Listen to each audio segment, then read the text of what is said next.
tonight I'm going to talk to you about how the brain, hormones, and our modern life shape our eating habits.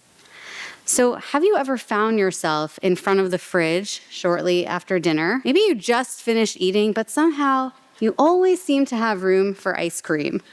For a long time, we thought that feeding was simple. You eat when you're hungry and you stop when you're full.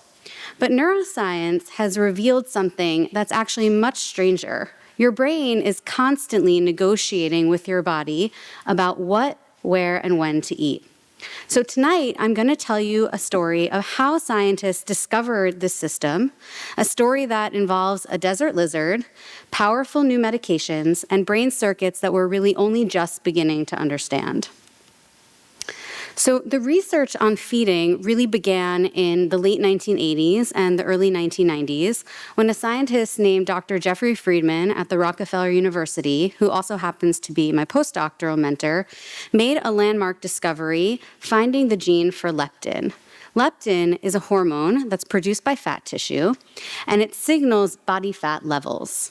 So when energy reserves are high and fat tissue increases, the amount of leptin released also increases. And that leptin travels through the bloodstream to the brain, and in particular to the hypothalamus, where it binds to leptin receptors and sends a signal that the body is replete with energy and in a satiety state. As energy reserves get depleted, either through exercise or through eating less, and fat tissue starts to decrease, leptin also decreases. And that sends the opposite signal to the hypothalamus and to the brain that the body is now in need of calories. So this is a very simple homeostatic system, almost reflexive. And so this is a mouse, and this mouse is missing the gene for leptin, and you can see that he's quite a bit chubbier than his friend in the corner, and he eats a lot. So this mouse will go to the food and start eating and not stop until you take it away. And he's simply missing this one gene. And by missing this gene, he never gets a signal that he is full. The mouse is always in a state of starvation and will continue to eat. And so for a while, everyone thought that leptin would solve the obesity crisis, but it turned out that it wasn't so simple because food intake has to do with a lot more than one single gene. And actually, only 1% of cases of obesity have to do with single genetic disorders like a deletion of leptin. In reality, most people with obesity have what's called leptin resistance. So leptin is released from fat tissue, but the receptors are desensitized and they're never able to receive that signal. And so people still constantly feel hungry because they are never able to get that satiety signal. And this is where the field sat for quite a long time, not really knowing how to progress past this problem. Until these new drugs. So I'm sure many of you are familiar with this ad and have seen this ad. So this is an ad for Wegovy, which is the brand name for semaglutide prescribed for weight management. It's exactly the same compound as Ozempic, which is semaglutide prescribed for diabetes. And so how did these GLP-1 medications come to be? That is also a very interesting story. And along the way, I'm going to also debunk some common GLP-1 myths that you might hear. So this is the GLP-1 system, and you can see that it's somewhat more complex than the leptin system. GLP-1, unlike leptin, which is released from fat tissue, is released from the stomach and the colon, and it is released in response to food intake. So it serves as a meal termination signal as you eat to tell you when to stop. And GLP-1, when it's released from the stomach, has actions in many different places. So it acts in the pancreas, where it can increase insulin release and decrease glucagon. And this serves to control blood sugar and is why these medications are so effective for controlling diabetes. It also acts in the stomach, where it delays gastric emptying and helps feel more full because food gets digested more slowly. But perhaps most importantly, or at least for this talk, GLP-1 travels to the brain where it binds to GLP-1 receptors in a number of different brain areas. First, in the brainstem, and also in areas that control reward and feeding and satiety, like the hypothalamus. GLP-1 is also released from the brainstem itself. So this is a very redundant circuit with a lot of different areas that GLP-1 acts on. And so the first myth that we're going to debunk is that GLP-1 medications are new. Most people, because they've only started to hear about them in the last maybe 5 years, think that these medications are new and are often afraid of them because of that. But in fact, these medications, the class of them, have been around for quite some time. And the story of how they came to be starts with this lizard. This is the Gila monster. It's a venomous lizard that is from the North America, and it has venom, and it's one of the only lizards that's venomous. And there was a scientist in 1992 named Dr. John Eng, and he was simply interested in understanding what was in the venom of these lizards. So he got a sample of the venom, and he started to try to piece together what was inside of it.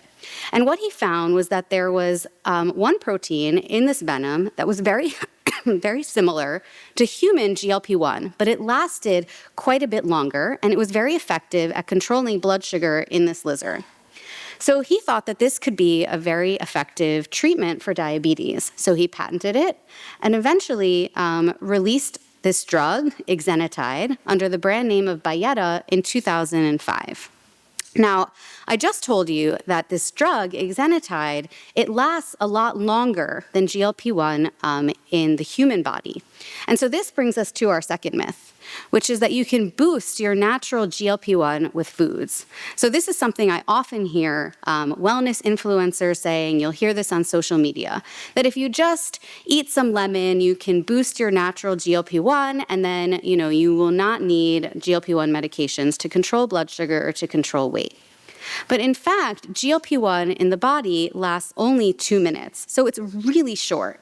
It's not there long enough to have any measurable effect long-term on blood sugar or on body weight. Exenatide, in contrast, lasts about 2.5 hours. So this becomes much more feasible to give and became an injection that people could give themselves twice a day to control their blood sugar. It was also not super effective at managing weight because 2.5 hours is not a very long time to keep you full. But scientists used some clever tricks to enable these peptides to stay around for longer, and eventually came out with liraglutide in about the year 2010. And this medication lasts for 13 hours, so much more effective. It also decreased body weight and could be injected just once a day. Until finally, in the late 20-teens, when scientists were able to engineer this peptide even further to allow it to last for an entire week. And so that's when these drugs became really popular because people could inject them once a week, and it also, because it lasts so long, doubled the amount of weight loss that could be achieved. And that brings me to the third myth, which is that GLP-1 medications are only for diabetes. And the related myth that scientists were surprised when these medications also worked for weight loss. Because a lot of people assume that because the first one, exenatide, was only released for diabetes, that that's what these medications were meant for. But in fact, we've known for a really long time that GLP-1 would be effective for also managing food intake. So this is a paper from 1996. So that's only 4 years after Dr. John Eng discovered exenatide. And this paper showed that injections of GLP-1 directly into the brain regulate feeding. By injecting GLP-1 into the rat, they were able to show through these dose-response curves that they could reduce food intake for 2 hours. So we've known this for a really long time, and it's simply regulatory processes and how these medications get approved through clinical trials that led to them being released for diabetes first and under different names. Okay, so this is the current landscape. So you can see that we've had these medications, this class of medications, since 2005. So they're really well known. We know their safety profiles really well, and we know their effects really well. And they are very effective. So these are the effects of semaglutide, which I mentioned before is prescribed as Ozempic and Wegovy. And that can achieve about 12 to 13% weight loss after 40 weeks. And the newer class, which is a dual agonist called tirzepatide, which can achieve up to 25% body weight loss at the same time. So these medications work extremely well at managing weight. But there's one problem, and this is the reason that our lab is still doing research in this area. And the problem is that these medications come along with some severe side effects. So if anyone in the audience knows anyone taking these medications, or maybe some of you are even on them yourselves, you may know that they often have gastrointestinal side effects that can be quite unpleasant. And of course, they vary by person in intensity and duration, but they're the most common reason for discontinuation of the drugs. And like statins or blood pressure medication, once people stop taking these medications, the effects are no longer present, and they usually gain their weight back. In my lab, we take a slightly different approach to this problem. And we take the approach that there is a two-tiered system in the brain that controls food intake. The first is this homeostatic system, and this is the system of the brainstem and the hypothalamus that I mentioned before, and it's the system that responds to leptin and GLP-1. So this system is that simple system that I talked about before, where you eat when you're hungry and you stop when you're sated. But sitting above that system, and I should say this is also, the homeostatic system is also where the receptors that mediate these effects like nausea and vomiting also are present. But sitting above this homeostatic system is a non-homeostatic system. And this system consists of limbic areas like the amygdala, which you may know is involved in emotion, and also cortical areas that are involved in executive decision-making, cognition, and executive functions. And this system responds to external factors in our environment that promote food intake past our homeostatic needs. And so this could be something like how delicious the food is. So we all know that we are attracted to highly palatable foods. This can do with advertising, which we know, especially in children, promotes food intake, social situations, and of course stress, which we also know chronic stress often leads to overeating. And so this non-homeostatic system has to do with learning about the environment. And so this is generally how we think about how feeding works. You have this yin and yang, where you have this genetic, innate, homeostatic system that controls this more reflexive part of feeding. And then we have this learned, environmental, non-homeostatic feeding system that controls feeding past those homeostatic needs.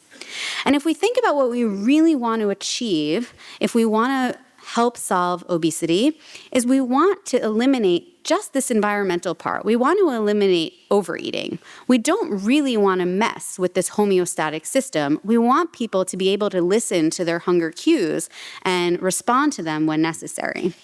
And so this is what my lab is really interested in understanding.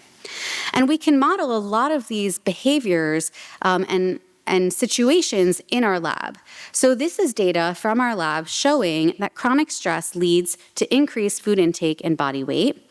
And we show that over 2 months, this type of chronic stress in mice can lead to, on the left, increased body weight in purple, and on the right, increased food intake. We also can show in the lab that contextual cues, environmental cues, can induce binge-like behavior. And you can think of this sort of like advertising.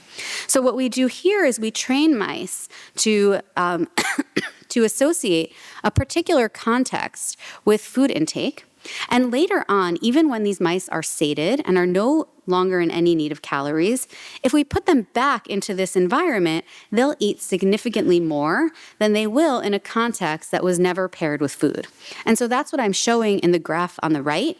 The left-hand bar is the mice that are over-consuming in this context plus, and you can see that they eat about double what the mice that are in this unpaired context eat. Okay, and so we are particularly interested in one brain region, the insular cortex, or the insula. And we're particularly interested in this brain region because it's been hypothesized and shown to be really important for integrating the internal state of the body, so the homeostatic state, with external stimuli. And so it seems to us that this is a really good candidate for a brain region that will integrate this information and control this type of non-homeostatic feeding. And so this is the insula in a mouse. And what we can do, so at the top I'm showing you the mouse brain pointing to the insula. And we can actually use a technique to clear this brain so that we can see deep inside.